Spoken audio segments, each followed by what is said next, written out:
What's up? It's James from James's Reptiles, and today I'm going to be rescaping my fish tank and also first checking on some eggs. Let me swing around this way. So these are the 3 crested gecko eggs I pulled out yesterday. There was one bad in the incubator, in the enclosure.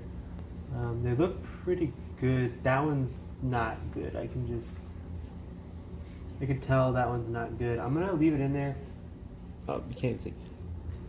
Alright, this one's not good. I can just tell by feeling it. It's too stiff. I'm sure it's full of that yellow yolky liquid. But I'm gonna throw those over there for now. And we'll check up on these guys.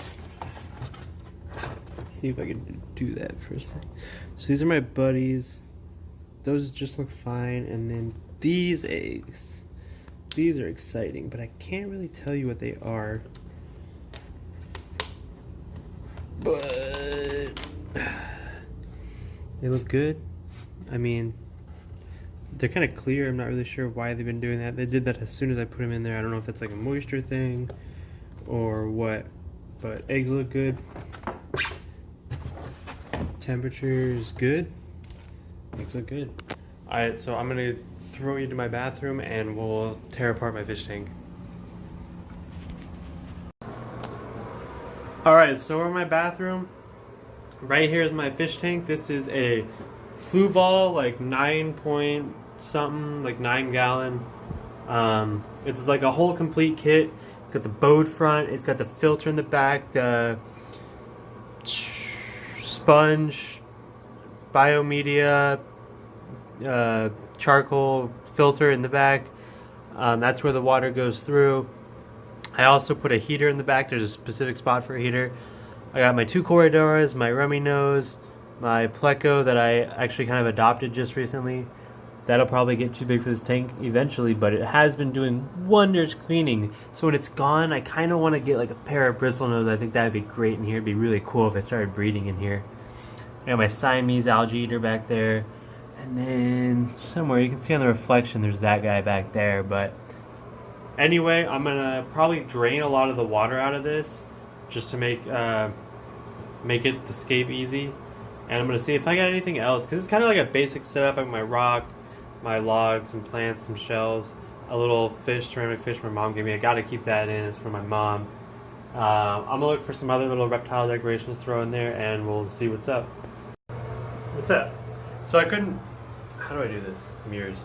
So I couldn't really find anything, but nevertheless I'm going to drain it. We'll rearrange it, we'll make it look nice. I'll probably back the sand up so it's kind of more at an angle, so it kind of looks like there's more in the aquarium. That's kind of how they do it. I tried to do that before, didn't work very well. Of course, with the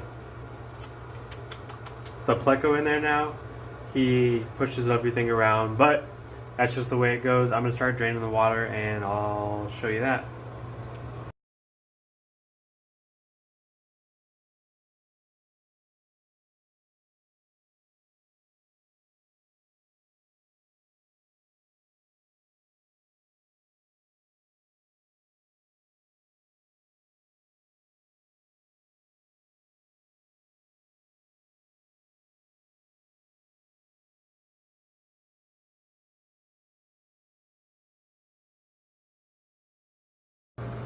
Okay, so that's about everything out of the tank. I realized you couldn't see much. I had that black thing, but you can kind of get the idea. I was just draining it, taking everything out. What I have left is 1 live clam, my fish, my plants, and my sand. Now what I'm going to do next, I'm pull up the plants. One of them's already floating. And I'm going to try to push the sand back and make kind of like an incline to the back. And what that's going to do is it's going to make the tank look... when it's flat, it doesn't look as nice. When it's angled like that, it's going to look nice. It's going to look like there's more surface area and there's more depth to the tank, and that's really what you want. That'll make your tank go from like, yes, that's a bowl with water, to wow, that's a escape tank. That's kind of key. And then what I'm gonna do, pardon me, is I'm gonna put the larger things in the back with some plants maybe in front and behind. I think I have like 2 or 3 of the plants in there. I might be able to butt off some more, but after that it'll be smaller things like the shells and that little fish probably in the front somewhere. So I'm gonna move that black light, and you'll be able to see what I'm doing over here.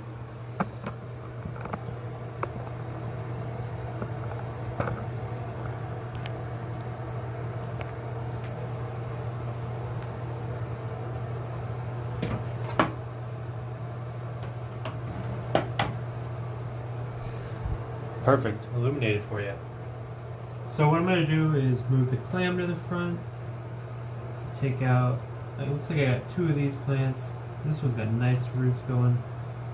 And I'm going to, just leave them there for now.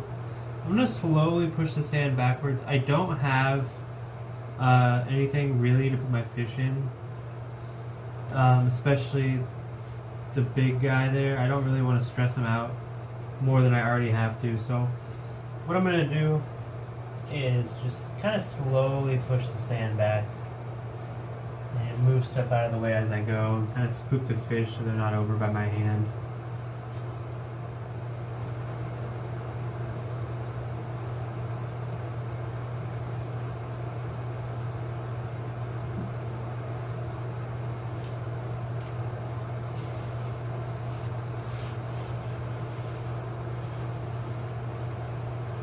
Come on, buddy.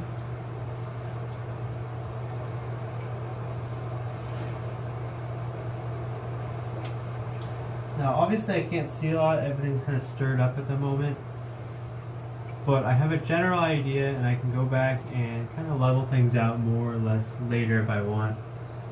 I'm just going to reach behind where the filter is, because sand's definitely going to fall back there with it up against the filter on the inside of the tank. And next what I'm going to do is put the wood back in. I want the wood kind of in the back. It's not my favorite to look at. I kind of like the rock more because it grows, and the algae on it grows and goes away at times. So I'm going to put the wood maybe right over here. Make sure there's no fish in this corner.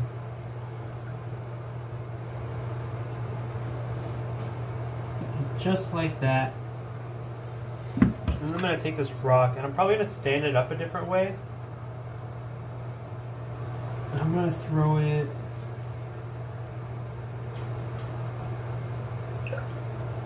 in this corner.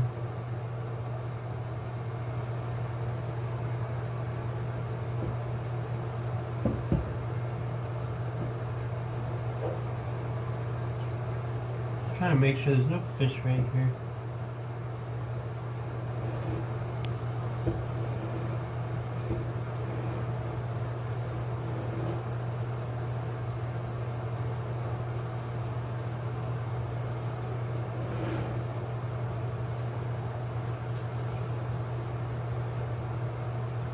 And next up I'm going to plant the plants. I'm going to put,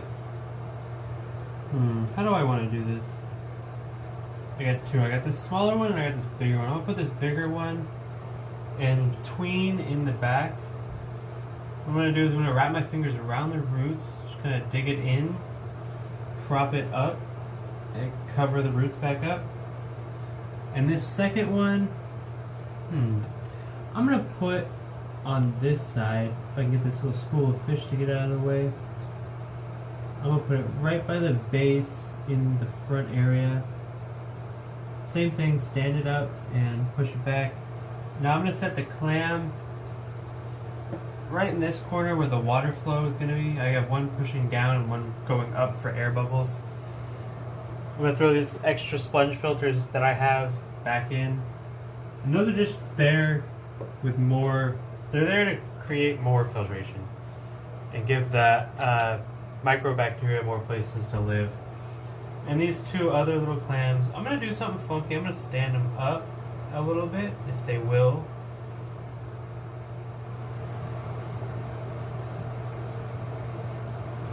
I'll just kind of get the fish a little visual barrier from each other.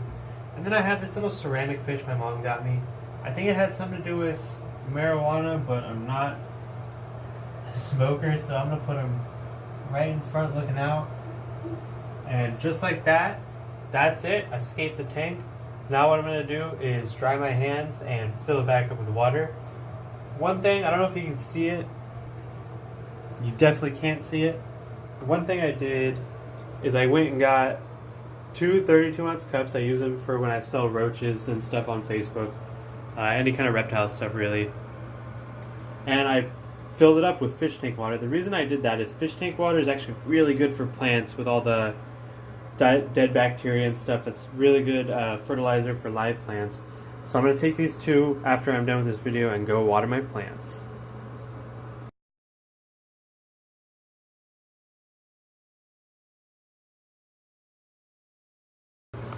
Alright, so you saw me put that stuff back in. That's basically the chlorinator. Basically it is.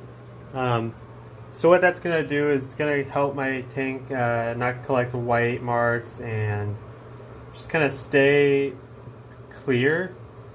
And now the water's a little bit warm. My bath faucet puts out pretty hot water. Unless you want it really slow, then it's cold water. But I'm going to plug the filter back in, plug the heater back in, and we'll throw the lid on. Actually, we won't throw the lid on. We'll plug the filter and the heater back in. We'll give it 10-15 minutes to settle a little bit. And then what we'll do is we'll go and we'll double check that is how we want, and we'll make any adjustments we feel like we need to. So what I have back here is I have a reptile timer surge bar. It's very expensive. Very expensive, like $40. I'm a college student, that's very expensive. And basically what it does is it turns my lights on automatically. I have them turn on right before I get home from work and turn off a little after I go to bed. That water flow, it's alright. I should probably take the motor out and clean it, but I'm not going to do that today. Or should I, because it would make it go faster. Yeah, let's do that. Alright, so here's my tank. This is, what, 3 hours later? 3 hours later? You can see it's crystal clear except for there's like some spots on the glass. I like this little corner. I think the wood might be a little too close to the glass. I might move it. But I like it's kind of jumbled up back there. It gives fish a lot of room to hide. When the plants give more sprouts, I might actually replant some and try to get that area nice and planted. I got this big rock, all the fish around it, swimming in and out of it. That's real fun. And then my little shrine to puffer fish up front. So that's it for today's video. I'm James from James' Reptiles. Make sure to hit like, subscribe, comment, share it. Facebook, Instagram, Twitter, james@gmail.com. James' Reptiles@gmail.com, and have a good one.